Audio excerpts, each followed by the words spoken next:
Hello and what's up, guys? It's your boy Bo Dunded, and today we going to talk about the Games Awards. Now, as you can notice, I'm watching a video of the Games Award, showing a tribute of the Games Award, basically about showing that the nominees are out and now you can vote. As Shakili here is basically just talking about it, and I'm gonna be real honest with you. I think the Games Awards is just done for. Because I say this because the Games Awards this year are not really games that will be considered nominees. Because after looking at the list of nominees that was announced, I figured that, well, maybe I should just make a video and just see what I vote for. And, make my vote known on live video. Well, not live, but, video watching right now. But yeah, the nominees are basically, we're going to go ahead and start this video and just go to that website and just go ahead and vote because honestly, the nominees is not really what voting for. And like I said, every time the Games Awards, basically Game of the Year, is what you decide the Game of the Year is. Because if I'm being real, the nominees for Games of the Year are not really games I would say they don't really deserve it. I'm not saying they don't deserve it. I'm just saying that these are not the games that basically everyone was talking about all the time. They weren't really that popular or whatnot. So with that being said, let me just go ahead and sign in and then we'll go ahead and get started. All right, I am signed in now, so we're gonna go ahead and click vote. Let's look at the nominees. I didn't look much of anything, but after seeing most of them on Twitter, I've already come to the conclusion that the nominees is going to be a little bit weird decisions, but some of them are all right. At least for the ones that everyone is looking at that's popular. So let's go ahead and start the voting. Game of the year. Okay, now this is my problem here.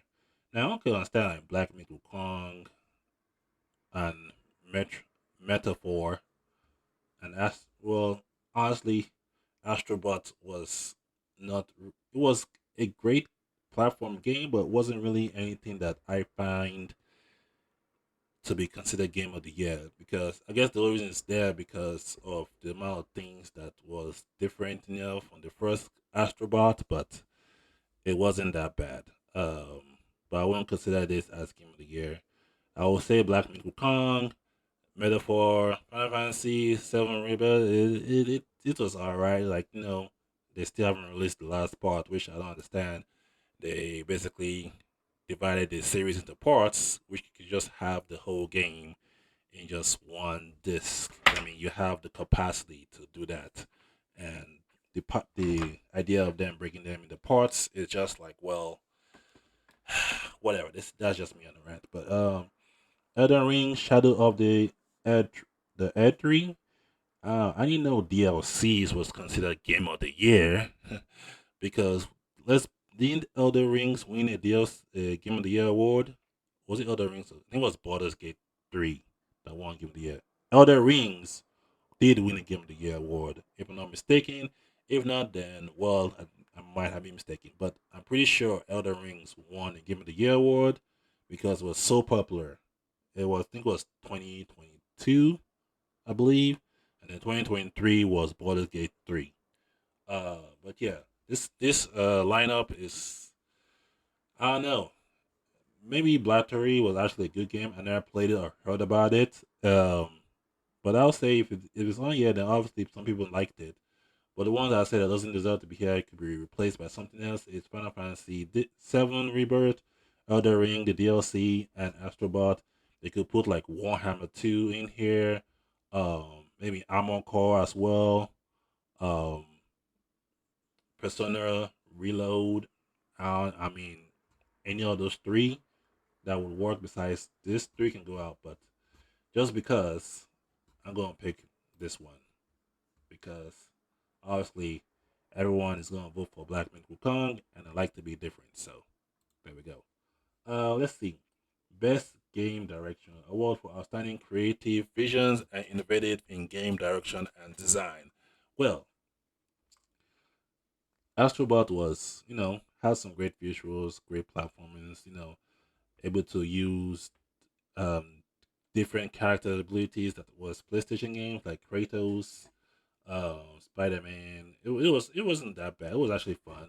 Like I said, Astrobot isn't bad. It just wasn't anything new, in my opinion. Um, let's see.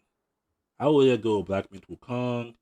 I'm not voting for Elder Rings. I'm just gonna skip Elder Rings overall, unless I see the DLC section, because that's where I will vote for this. Because that would make sense to put Elder Rings Shadow of Eltree in a DLC category. It doesn't. It's not even a full game. I mean, yeah, the DLC is long, and is it a DLC or an expansion? Because that could be a whole different story. But then again, an expansion is basically like DLC. Um, but yeah, well, I'm just gonna go ahead and vote for game direction. I would say metaphor, just because I want this game to win Game of the Year. Only because I don't want Astrobot to win. I don't mind Black mixed with Kong to win, but metaphor, refriend. I can't pronounce the last word. I always end up butchering it, but I like the game for what it was, what it is. It was different.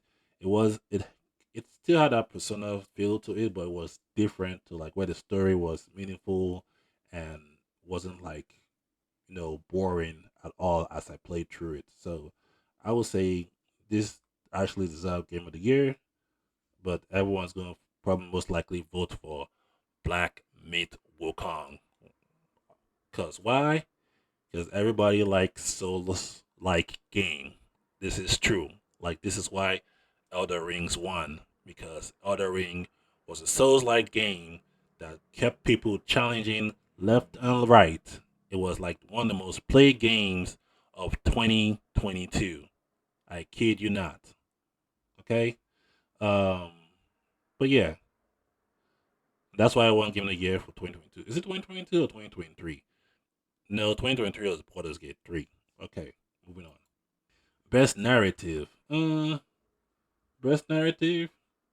Mm, oh, look at that! An Xbox game in that was recommended in the category. I don't understand. People were saying that there wasn't any Xbox games that was nominated, but it's this one right here, like Senua's Sage Hellblade 2. Like I don't understand. It wasn't that bad actually. The narrative was actually good. Like honestly, it was a mind. It was a mind. I don't want to say that. But it was a mind-boggling like experience. So, the other thing was that the puzzles they could be, they could have dialed down on the puzzles. That's all I can say. But the gameplay, the story, narrative, the first, I'll just go with this one because I like the narrative. If you're looking at the other, let's say, if you look at the other ones, like a Dragon Infinite World actually had a good narrative. Um, this as well. Silent Hill 2, I don't really care. Um, but Final Fantasy 7 Rebirth. Like I said, this is not. It's just a narrative told in a different like gameplay direction. So I wouldn't say this is considered the best narrative. I wouldn't even recommend it to even be any best narrative. So if this does win best narrative, I do not know what to say. I rather it be any of these three right here, like a Dragon Infinite World, Metaphor, or Senua's Senua's Saga Hellblade 2. Okay, so aim is changing my vote. Next category. Okay, best art direction. So, best art direction. Why? I understand why it's Elder Ring in most of other categories. It's not even a whole new game. Well, it probably is. Like, I'm not saying it's not a whole new game, and it probably is, but it's then again, it's not. It's basically the same game, but with more enemies, more story, more hard, difficult enemies to fight, and that's about it. I mean, but I'm pretty sure people who play. I honestly haven't played the other rings, so I can't really say much about it. I played like a few minutes of it. When I say a few minutes, I mean like towards an hour of gameplay. Well, actually, I just said that like towards close to an hour of gameplay. So it was like 45 minutes. So well, I didn't have time to play it because I just was. I don't know why. I just never continued playing it because I guess there was just so many things, so many other games that I wanted to play. But I've seen people play the game and it actually does look fun. So please don't like say or call me out saying, "Oh, he hasn't played the other rings. He doesn't know what I'm talking about." Um, I've seen people play the game and it's actually fun. And I won't mind it being here, but it should be in the DLC section. But moving on, before I take too much time, I'm gonna go ahead and just vote for Metaphor only because I haven't heard of this game before. Okay, I'm pretty sure the game has like great art directions, but I haven't heard of this game before. Like me, Wukong does have some great art directions, but it's it's not a Souls game, but it does play a little bit like it, but not completely. So um, so that's why I'm going with this because this is different, and the visuals are actually good to look at. And I play the game, so there's that. Best score and music. Music. Don't really care about Silent Hill. Stellar Blade, Metaphor. Not this two actually. So this or this. Stellar Blade. Stellar Blade definitely should get some kind of win for best score and music. The music was actually like well is well done. Okay? Like every time I play the game, when I transition from one area to another, the music just like slap. Like literally slap. So I don't know how to best describe it. It was actually like good. I look forward for the next if this is Stellar Blade 2, that'd be great. The way it ended, it kind of seemed like they have like a way to like make a Stellar Blade 2. If they do, that'd be great. Hopefully Stellar Blade 2 is not exclusive to PlayStation because I honestly wish that people who don't have a PlayStation could play this game. Um, which hopefully exclusivity. Ugh, that word almost killed me. Uh, hopefully exclusivity stops very soon, and every other console like PlayStation and Nintendo will go the Xbox route and put the games on every screen instead of just on one screen platform. Well, they're always on PC as well, but um, that probably will change in the future with day and date going to PC. Next category: best audio design. Call of Duty Black Ops 6 is an audio design. Actually, I won't lie.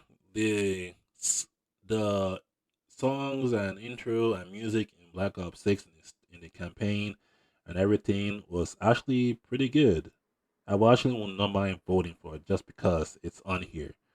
Or maybe they just run out of um audio designs game to look at. Um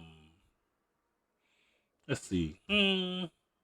I'll go Black Ops 6 because that's the only one I've listened to. And I would say that, it's actually was good. I like the music and the little theme song. I like the multiplayer version one too, because it just gives you that creepy but not too creepy kind of like, you know, um I'm the I'm the boss type of like vibe, you know, bring the fire, bring the fire. I think that's what it says, but I might be saying it a different way. But anyway, continuing best performance. Let's see. Uh, who she plays at? Brenda White. Well, let me see. Let's go ahead. Oh, I don't want before.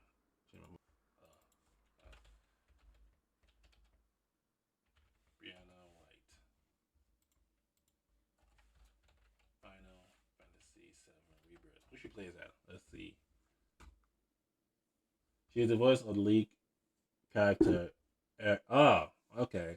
That's what she plays. What's that? Uh,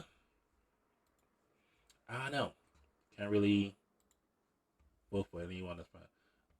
I'm not really a Final Fantasy 7 hater. I just don't think it was that great of a game. The rebirth, at least. I vote for her because she was a great actress for the Senua Saga Hellblade games. Innovative in accessibility, huh? I don't know. I wouldn't really say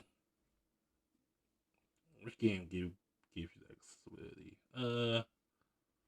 Look at that. Two Xbox games got in there.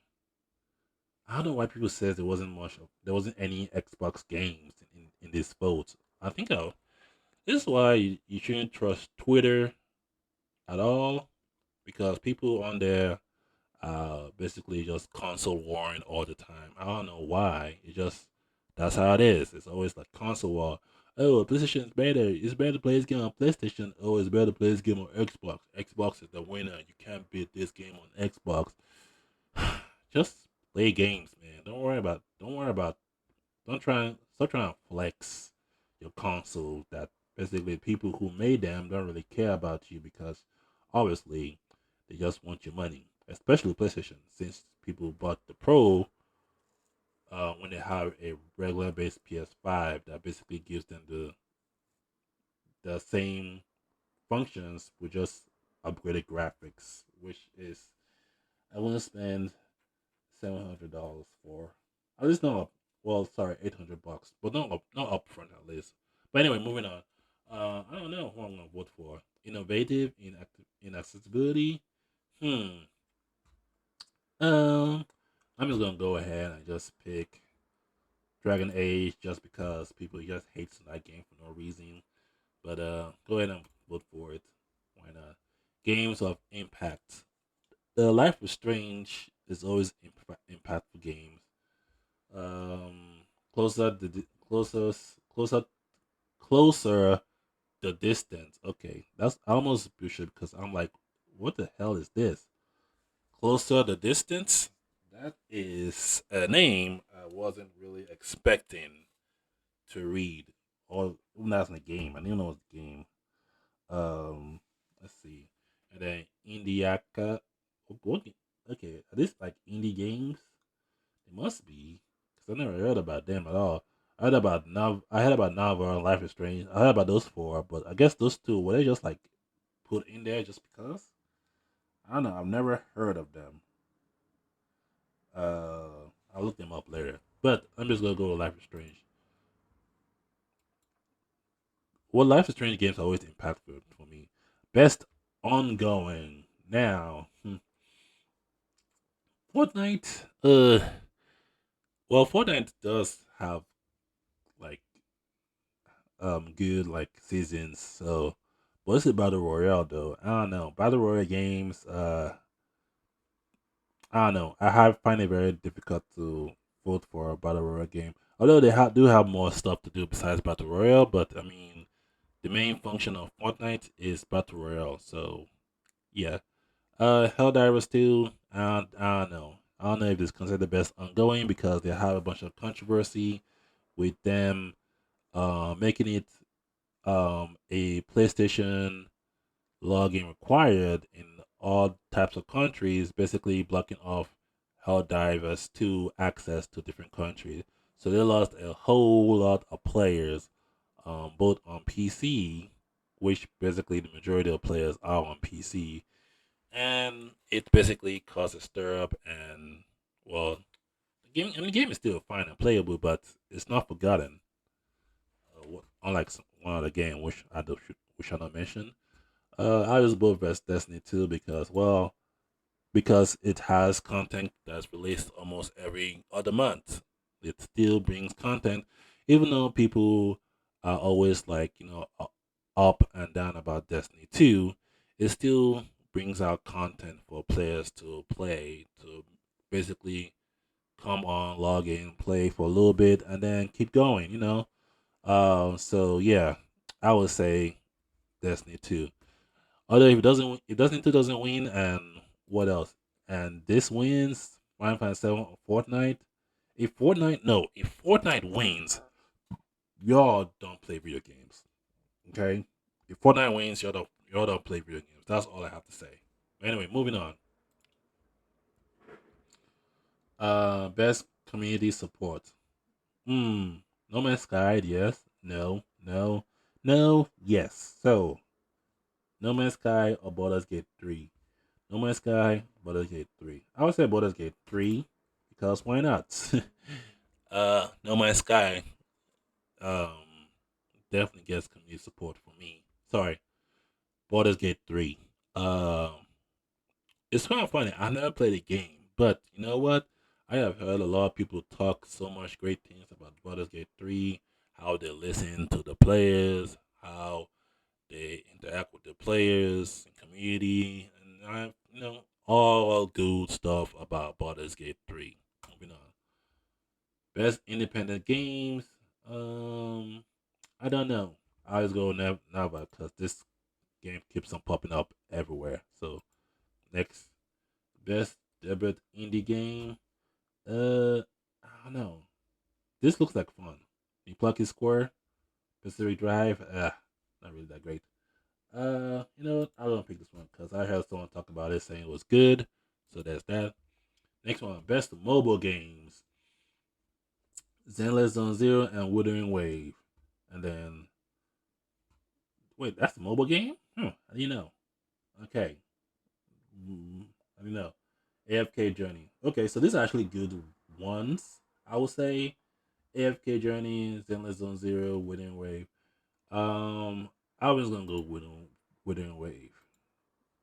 Which the game, if we're comparing Wooden Wave to Zenless Zone Zero, the one that gives me more action for my time is Wooden Waves, because of the combat and the story.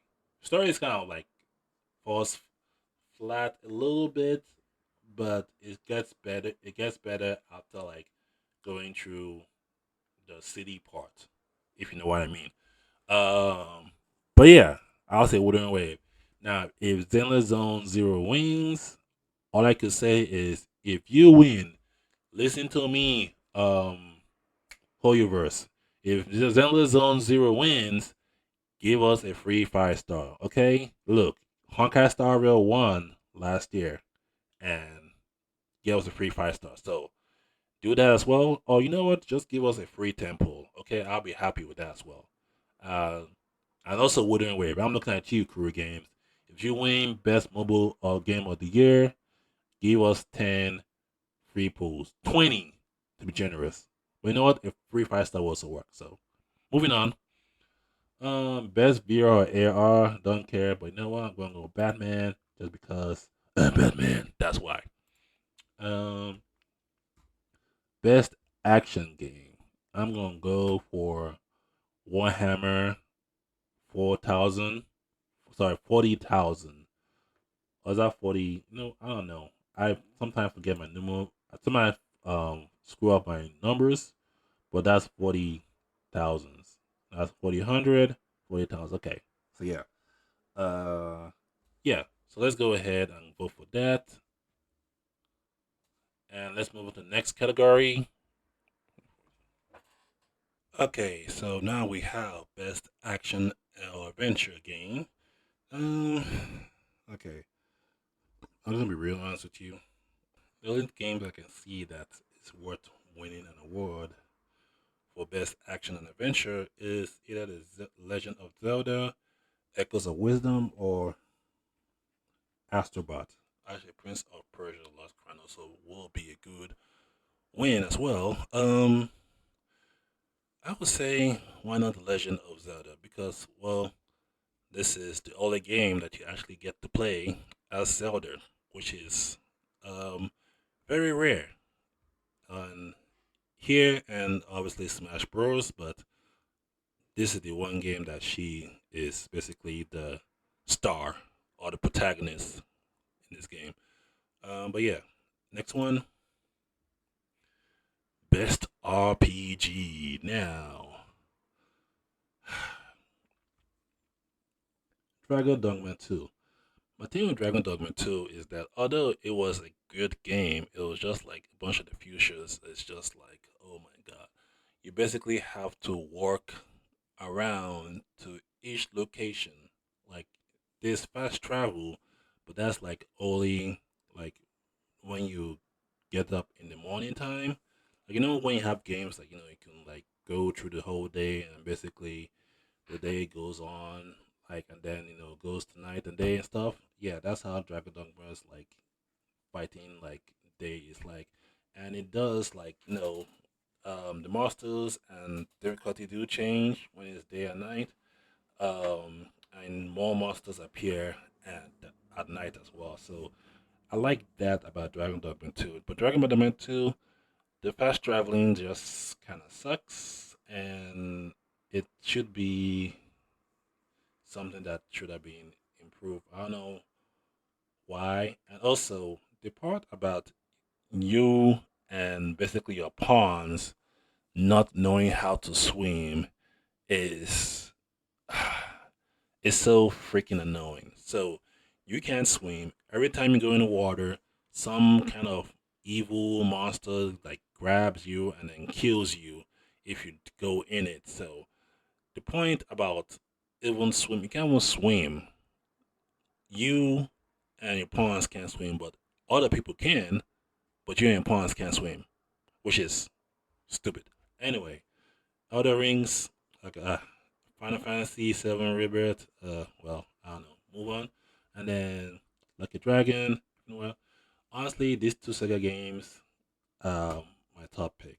I'll go for Metaphor Refractorazo. Refrantazo.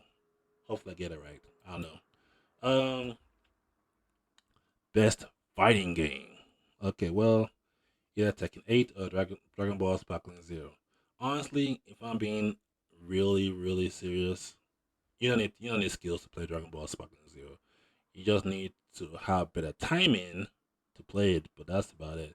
The only game that you need skills, Marvel's Capcom, Multiverse actually requires skills because it's basically the WB version of Smash Bros. So you do need skills for this, obviously.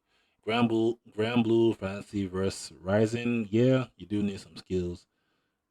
I like Dragon Ball's games. I'm like not get me wrong, I like the games, but if you're talking about skills, you don't need skills to play this game. Okay, you just need to understand how the skills work and how to best use them in the situation that you are in the fight.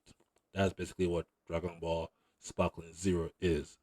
Now, Tekken 8, I'm going for Tekken 8 because I like the way they did the cinema, the story mode, the fighting style. Like, look, if you want some real hands, Tekken 8 requires your real skills. Like you have to like be able to learn 10 hit combos and the timing of how to execute the buttons. That takes skills to do, okay? It takes skills. Moving on, best family game. Well, family, nothing speaks family than Super Mario Party, okay? All this, I don't know if they're considered family at all. I wouldn't say Alphabet is a family game. Princess Peach Showtime, if it's multiplayer, then yeah, I guess it's family. This, if it's multiplayer, then yeah, it's family. I think it is multiplayer. This, I don't know why this is here. Okay, I'll vote for Super Mario. The next one, best theme or strategy game. Let's just go with Age of Mythological Retold or Frostpunk 2. Everyone talked about Frostpunk 2 a lot, so I'm just gonna go with that just based on popularity. Now, this game This game would be good if it was marketed more, but it wasn't. It's not bad. It actually is good. It's on Game Pass. Um, I played a few times. I played a few hours of it. It's actually a good game. I'll probably go back and finish it eventually, but for time being, I haven't touched it. So Frostpunk 2, hopefully it gets win. Best sports game. Honestly, I don't really care about sports games, so I'm just gonna go for what everyone always spend their money on, regardless of if they're good or bad at the game. NBA 2K25. Next category. Best multiplayer.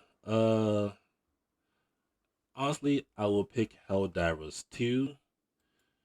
The only reason I pick Helldivers 2 for best multiplayer because if any game deserves the best multiplayer game of the year, it's definitely Helldivers 2. The reason I say that is because we always get a Call of Duty every year, some kind of Super Mario Party like a few times a year, Tekken 8 a few times a year, Warhammer.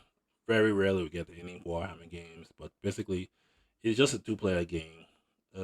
I don't know if it's four-player co-op. If it does, then that'd be cool.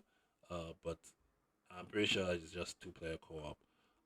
Tekken 8 is good to play with friends, but I wouldn't say it's like the best multiplayer game. It's the best fighting game for multiplayer. Um, but it's just two people fighting against each other, so there's not really multiplayer. Mario Party does count as multiplayer because it's more than two players, so it's four players. Um, so I'll say either this or Helldivers 2. And the most fun I've said I had in multiplayer games is Helldivers 2. Because why? Not because not only are you killing aliens that basically resemble Stasi troopers, you also could kill yourself in the process and your allies as well. So it gets messy, fun, and memorable as you try to escape the horrors of killing all the monsters. And and it have difficulty too. Like every difficulty like raised, you can tell the difference from every difficulty because you get more monsters compared to what you fight in difficult level 1 to difficult level 8. Yes, there's a 8 difficulty, and the difficulty basically gets harder after 5. So just let you know that. Next category, best adaptation. Okay, so best adaptation.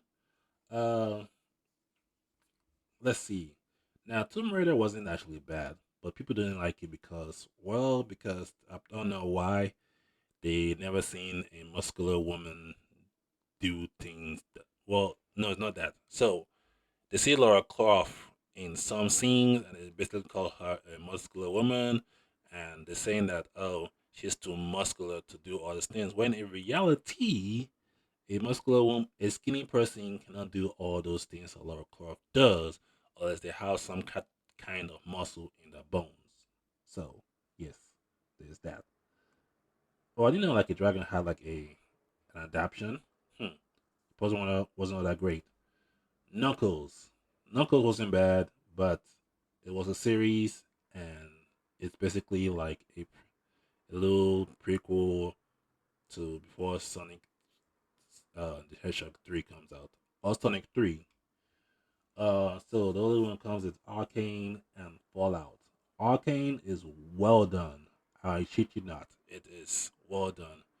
And I just said the S word, but oh well. And then Fallout, it actually was good.